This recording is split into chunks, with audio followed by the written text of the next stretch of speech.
Niniejsza prezentacja jest poświęcona wyznacznikom macierzy, a w szczególności własnościom, które mogą nam ułatwić sprawne posługiwanie się nimi podczas wykonywania operacji matematycznych.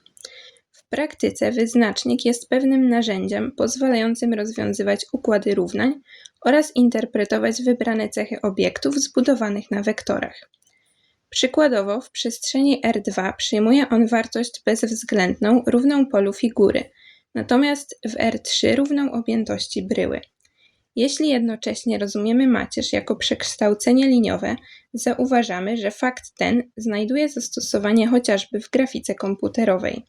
Ponieważ wyznaczniki są obecne wszędzie tam, gdzie obecne są macierze kwadratowe, to wykorzystywane są pośrednio także w wielu różnych zaskakujących miejscach. Ciekawym przykładem są bramki kwantowe w komputerach kwantowych. Ich działanie opiera się na macierzach unitarnych, których to wyznacznikami są liczby zespolone o module 1. Jedna ze wspomnianych bramek logicznych wywodzi się z macierzy Hadamarda, posiadającej największy możliwy wyznacznik spośród wszystkich macierzy o elementach z przedziału domkniętego od -1 do 1. Temat jest więc naprawdę szeroki. Dzisiaj skupimy się jedynie na najważniejszych własnościach oraz przedstawimy dowody kilku z nich. Na początku warto wspomnieć, że wyznacznik iloczynu dwóch macierzy to nic innego jak iloczyn ich wyznaczników. Można to sprawdzić na prostym przykładzie. Obliczamy wyznacznik macierzy A mnożąc 1 razy 4 minus 2 razy 3, skąd otrzymujemy -2. Następnie postępując tak samo z macierzą B. 2 razy 2 minus 0 razy 1 otrzymujemy 4. Iloczyn wyznaczników to -8. Gdybyśmy pomnożyli najpierw same macierze, uzyskalibyśmy dokładnie ten sam wynik. Mimo że mnożenie macierzy nie jest przemienne, w przypadku wyznaczników posługujemy się wartościami skalarnymi. Zatem wyznacznik A razy wyznacznik B równa się wyznacznik B razy wyznacznik A. Stąd również wyznacznik A razy B równa się wyznacznik B razy A. Wyznacznik potęgi macierzy jest równy wyznacznikowi macierzy podniesionemu do tej samej potęgi. Własność tę można w sposób bezpośredni wyprowadzić z poprzedniej. Mnożenie danej macierzy przez nią samą oznacza, że jeśli chcemy uniknąć ponownego liczenia wyznacznika z definicji lub korzystając z innej metody, w której nie trudno o pomyłkę, musimy również pomnożyć go przez siebie n razy. Gdy wyznacznik się zeruje, macierz odwrotna nie istnieje. Pomnożenie jakiegoś obiektu przez macierz o zerowym wyznaczniku powoduje zredukowanie lub spłaszczenie obiektu do niższego wymiaru. Nie da się więc wykonać operacji odwrotnej, która przywracałaby początkowy stan układu, bo dla dowolnego x, gdzie x jest macierzą, 0 razy x równa się 0. Zanim przejdzie się do obliczeń, warto sprawdzić, czy macierz jest odwracalna, by nie tracić czasu na niepotrzebne przekształcenia. Mając już tę pewność, tak jak w podanym przykładzie, można zastosować wzór i pomnożyć odwrotność wyznacznika przez tzw. macierz dołączoną. Teraz udowodnimy, że wyznacznik macierzy odwrotnej jest równy odwrotności wyznacznika. Najpierw musimy przyjąć, że pewna macierz A jest odwracalna, czyli zachodzi A razy jej macierz odwrotna równa się macierzy jednostkowej. Korzystamy z omówionej wcześniej własności o iloczynie wyznaczników i zapisujemy det A razy det A do -1 jako wyznacznik iloczynu tych macierzy. Z założenia wiemy, że w ten sposób otrzymaliśmy po prostu wyznacznik macierzy jednostkowej. Nie trudno sprawdzić, że ten zawsze równa się 1, więc wyznacznik macierzy A oraz wyznacznik macierzy odwrotnej do A muszą być różne od zera. To pozwala nam podzielić obie strony równania przez wyznacznik macierzy A, co kończy dowód. Wykazaliśmy nieosobliwość macierzy A i macierzy do niej odwrotnej oraz zależność między ich wyznacznikami. Przestawienie dokładnie dwóch kolumn lub wierszy w macierzy powoduje, że otrzymujemy wyznacznik o znaku przeciwnym. Dokonana zamiana nie wpływa na wartość bezwzględną wyznacznika, a jedynie w ujęciu geometrycznym zmienia orientację układów współrzędnych. Należy uważać przy wykonywaniu kilku zamian naraz, ponieważ wtedy trudniej jest przewidzieć zachowanie znaku wyznacznika. Przeprowadzimy dowód omówionej własności. W przypadku macierzy 2×2 jest on trywialny, ponieważ to, co wcześniej dodawaliśmy, teraz odejmujemy i odwrotnie. Pokazaliśmy więc prawdziwość tezy dla n równego 2. Załóżmy prawdziwość tezy dla macierzy stopnia n-1, gdzie n jest naturalne i większe od 2.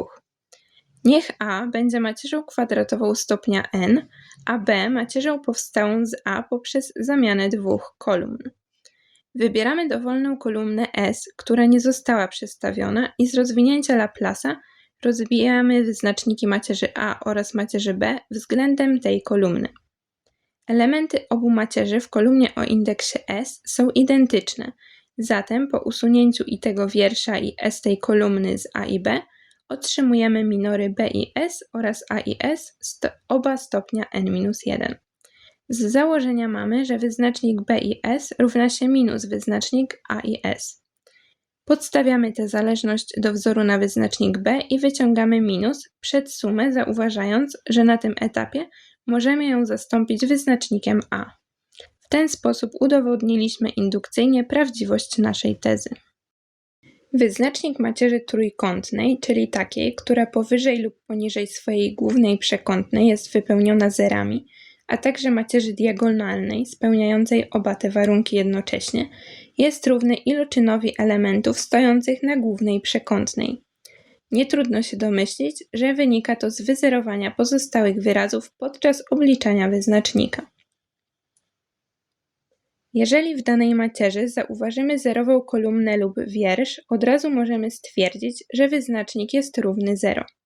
Dla macierzy A mamy 0 razy 2 razy 6 plus 0 razy 3 razy 4 plus 0 razy 1 razy 5 minus 4 razy 2 razy 0 minus 5 razy 3 razy 0 minus 6 razy 1 razy 0 równa się 0, ponieważ 0 pojawia się w każdym wyrazie.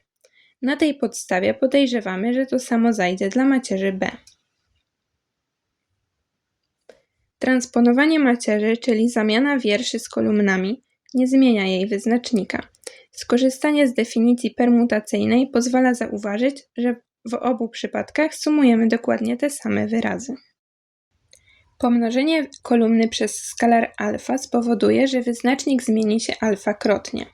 Pomnożenie wszystkich kolumn przez ten sam skalar, równoważne pomnożeniu całej macierzy przez ten skalar, oznacza, że powinniśmy pomnożyć początkowy wyznacznik przez alfa do potęgi n-tej, gdzie n jest wymiarem macierzy. Formalnie pokażemy, że jeśli macierz B powstaje z macierzy A przez pomnożenie kolumny przez skalar r, to wyznacznik macierzy B równa się r razy wyznacznik macierzy A. Rozwijamy wyznaczniki B oraz A względem k tej kolumny, dzięki czemu otrzymujemy identyczne minory. Ponieważ dodatkowo wiemy, że kata kolumna macierzy B równa się r razy kata kolumna macierzy A, podstawiając do wzoru na wyznacznik B, końcowo dostajemy naszą tezę. Wartość wyznacznika nie zmieni się, gdy do wiersza lub kolumny dodamy wielokrotność innego wiersza lub kolumny. Jest to tak zwana operacja elementarna. Postępujemy z macierzą tak samo jak z układem równań, w którym mnożymy i dodajemy do siebie wybrane równania, nie wpływając w ten sposób na liczbę rozwiązań determinowaną, jak wiemy, właśnie przez wyznacznik. Aby uprościć działania, dozwolone jest wyłączenie wspólnego czynnika z danego wiersza przed znak wyznacznika. W poniższym przykładzie, po wyłączeniu dwójki z pierwszego wiersza macierzy A, otrzymujemy macierz A'. Wyznacznik macierzy A' równa się 1 razy 5 minus 2 razy 3 równa się minus 1. Pamiętając o wyłączonym czynniku, mnożymy wynik razy 2, zatem wyznacznik macierzy A równa się minus 2. Są to już wszystkie własności wyznaczników omówione w tej prezentacji. Ich znajomość ułatwia obliczenia i prowadzi do lepszego zrozumienia wielu dziedzin algebry, dlatego są one warte zapamiętania.